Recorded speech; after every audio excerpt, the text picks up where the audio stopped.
Hey, I'm Greg Stocks from Destination Collective. Do you like travel films? Well, you're in the right place if you do. In this video, I'm going to be breaking down what I believe are the top mistakes that people are making when it comes to creating their travel films. Now let's go straight into it. Now the first mistake is not including any sound design in your travel films. Sound design is so important because it makes up half of that video. Amateurs won't pay much attention to sound design and they'll focus all on the visuals, but the sooner you can grasp including some really great sound design, it's going to take your travel films to another level. Now let's look at this example from Costa Rica. This is one that I filmed 6 months ago now, and let's play this back firstly with sound design.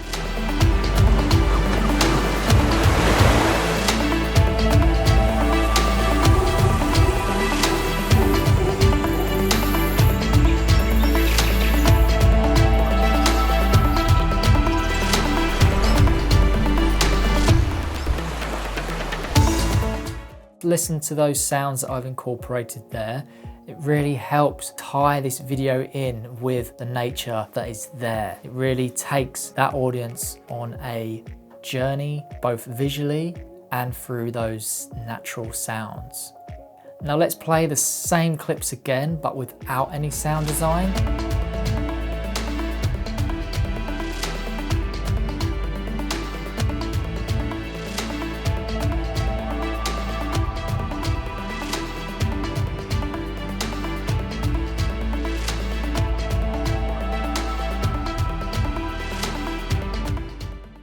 And you'll see the clips might look nice, but overall you're getting my point, guys, that the sound design is crucial if you really want to up those travel films of yours. You know, use things like the sound of waves crashing on the beach if that's what you're filming. Use the sound of birds flying through the sky. You know, really try, and if you're on those locations, amazing if you've got like a sound recorder like a H6 and you can capture those sounds organically, but if not, you can download sound packs from some of your favorite creators. You've also got YouTube, and you've got a website which I'll link down below, which hosts lots of free sound effects for you to download. Next mistake, guys, is a lack of storytelling in your travel films. Our film should really flow nicely together from scene to scene, really taking that audience from one place to another. It really isn't going to make sense if you've just got a bunch of random clips thrown together. Now, you're not necessarily making some Netflix blockbuster. You're not even necessarily going to have a narration throughout your films, which you can do, amazing, but your films should take your audience on a journey and it should make sense to them. What is it you're trying to tell within your film? For example, with the Crete and Costa Rica travel films I've most recently made, I really wanted to showcase the natural beauty of these places. You'll see myself and Eva really enjoying these locations. I've tried my best to demonstrate what it could be like as a tourist visiting these places. What can you expect to see? How can their experience unfold if you were to visit Crete, for example, or Costa Rica? And I really hope that that's come across with those films. It's not going to make sense if you've just got random clips thrown together. You've got one shot down the beach, then one shot in a forest, then one shot at a market. What I've tried to do is have a sequence, a scene at those locations, and then make them flow nicely from one scene to the next. So my next mistake for you travel filmmaking enthusiasts is a lack of shot balance. So kind of similar to a lack of storytelling, because our shots really help make those stories. But for example, if we were just to have a travel film that was purely just drone shots, these big, wide, stunning drone shots, but it just went from one drone shot to another, to another, to another, to another, we would eventually, more than likely, unless you really like watching drone footage, get bored. And that's because the film isn't varied enough. It's not exciting if it's just repetitive. So you need to mix things up. You need to get drone shots in.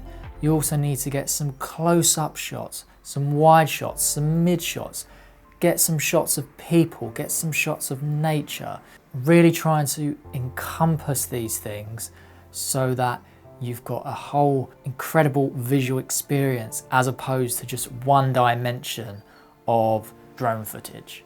I don't want to name and shame people's travel films because, guys, I am not an expert at all. But for example, I've seen travel films before where it's been a 3-minute travel film, and for 2 minutes of it, it's been drone footage of someone jet skiing. Now, someone jet skiing in tropical blue water, drone footage, pretty amazing, right? But if that is all you're showing in a 3-minute film of a destination, it doesn't do that destination justice. You want to incorporate lots of different variety from that destination, or at least maybe you could get some shots underwater of the jet ski going past, or some close-up shots of the hands revving the jet ski, or some slow motion footage, you know. But this video in particular was purely just drone footage, and yeah, for me anyway, I got bored.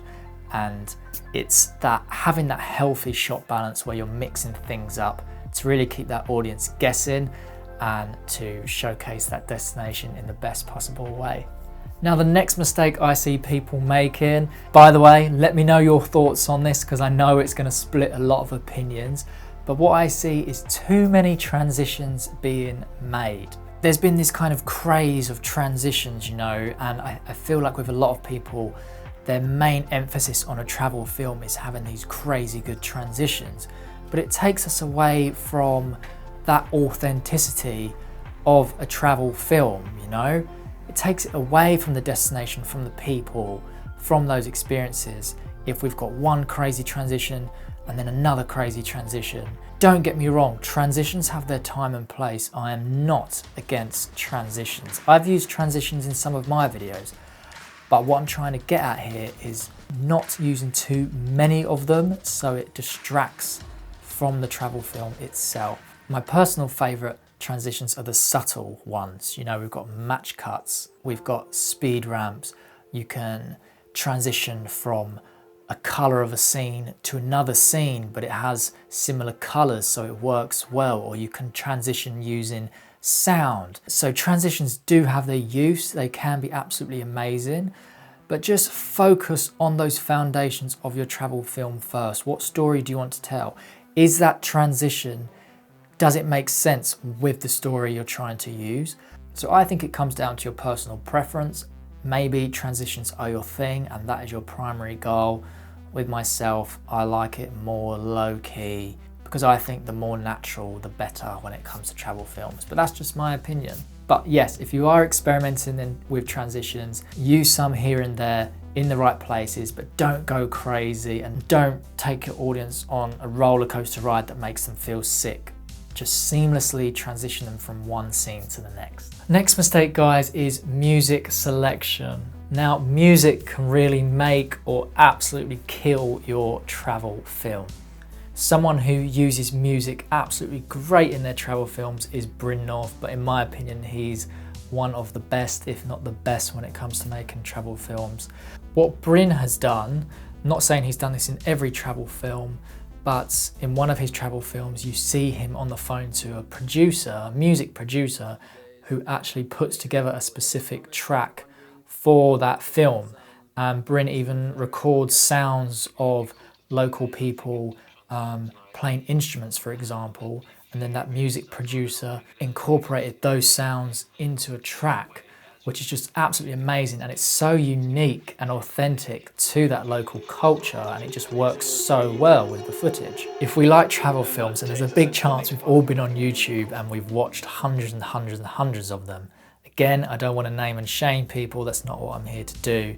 But for example, there's lots of these tropical kind of travel films from the Maldives, and you start playing it and immediately that music is just like, it all sounds the same, where it builds up. That was bad. Where it's all that kind of tropical house music and it's like building up, building up, building up, and it goes really, really fast and then it drops and it's just a bit mad, it's just a bit crazy. Like, it's really distracting from the video and it's just cheesy. I think the first few travel films I watched with that kind of music, it was good, and then so many people are using the same music and it's not great at all. So I tend to go for something a bit more low-key and chilled. I like this kind of chilled vibe with my music, just natural, nothing that's too distracting, but something that has a nice flow to it. And maybe within that music there's a couple of sections where it does build up a bit and then it comes back down. And that also helps with your videos. You know, if you've got music where the tempo is picking up and it's building up, then your footage should flow with that. It won't make sense, and that's another mistake in itself really. If you're plodding along with your video clips and the music's getting faster and your video clips are still going one by one and not matching to the beat of that music, don't get me wrong, you do not have to match up every single clip in your travel film to every single beat of the music, because that in itself can become distracting. But at least on those core moments in the video where that sound really does start coming through, you should be looking to match the beat of that music, because overall that's just going to help your travel films flow that much better. If the music's building up and it's getting exciting, think about it, those destinations that you're in, is there a way you can use music that's local to that culture? For example, maybe you're shooting a Cuba travel film and you want to use some Latin, Spanish music, because it kind of goes with that feeling, with that culture, with those scenes. It wouldn't make sense to have some kind of dance music that's really upbeat if you've shot everything in slow motion and it's a very kind of chilled travel film. It's like cinematic. You're best off going for something that's like a natural cinematic soundtrack, for example. So take your time with that music selection. It really is crucial. My tip would be to have an idea of the kind of music that you want before you even start filming, and then you can already imagine the edit in your head. But if not, if you've already got your video clips, then download a few different tracks, see how it works with the clips that you've got. Next mistake, guys, when it comes to making a travel film is anticipating that it's going to be easy. Let me tell you now, if you think those travel films that Sam Calder and Bryn North are making are easy to make, then you are wrong.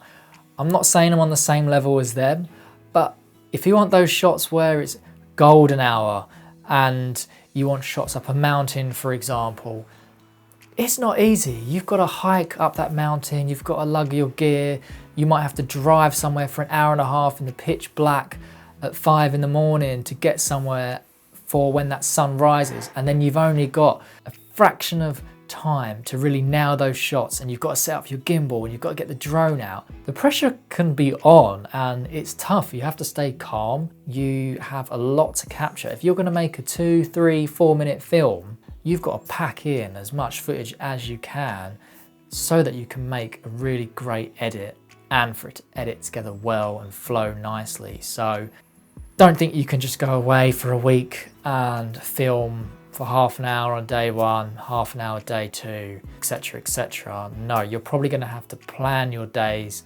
from sunrise to sunset, have an itinerary of all the things that you want to capture, and then go out all day. Then you're backing up your footage, and then it's on to the next day and you're up till late, and then you're going again. It really is what you want to make of it, guys. If you want to make something great, it's not easy. It's a lot of time and a lot of hard work goes into it. But to sum things up, why do we travel, guys? I'm sure lots of you have different reasons for why you travel, but for me, it's to experience somewhere new. It's that sense of adventure. It's to see natural beauty. It's to explore a new culture. It's so exciting. And think about what travel means to you and how you can implement those thoughts into a travel film.